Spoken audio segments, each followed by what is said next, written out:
नमस्कार, हांव सरितास गोवन रेसिपीन तुमकां सगळ्यांक माये मोगाचो येवकार।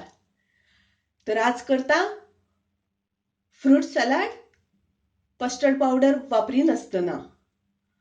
तर ताज्या खातीर हांवें घेतल्या पोपाय। ही पोपाय मातशी हांवें स्मॅश करून घेतल्या। त्याच्या नंतर केळी हांवें 2 मोठी केळी हांवें कट करून घेतल्या बारीक कुडके करून। तशेंच एक ॲपलाचे बारीक कुडके करून घेतल्या।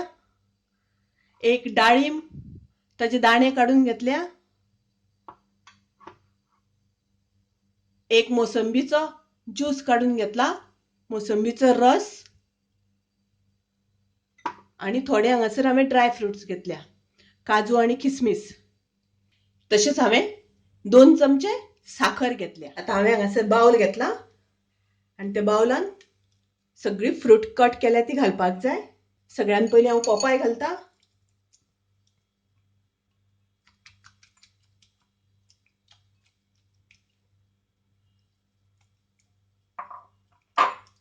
पोपाय आमकां मातशी स्मॅश करून घेवपाक जाय।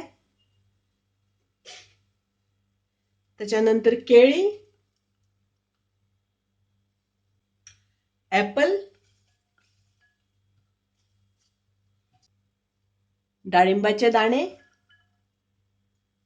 ड्राय फ्रुट्स आणि आमकां घालपाक जाय तातूंत मोसंबीचो रस। हे आता सगळे बरे मिक्स करून घेवपाक जाय आणि तातूंत घालपाक जाय आमकां 2 चमचे साखर। साखर तुमकां जाय जाल्यार थोडीशी कमी वापरपाक जाता, कारण ते मोसंबीच्या ज्युसाचेर डिपेंड आसा। मोसंबी जर तर मातशी बरी गोड आसा जाल्यार तुमी साखरीचो वापर मातसो कमी करात। तुमी हातून आनी तुमच्या आवडीची फ्रूट घालू शकता।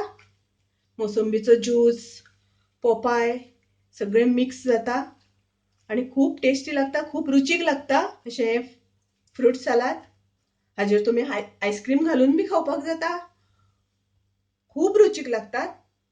तुम्ही हे नक्की करा। तुमकां आवडल्यार लाईक करा, शेअर करा, तशेंच माझ्या चॅनलाक सबस्क्राईब करात। परत मेळूया अशीच एक रेसिपी घेऊन। तोपर्यंत मस्त खायात, स्वस्थ राहात। देव बरे करू।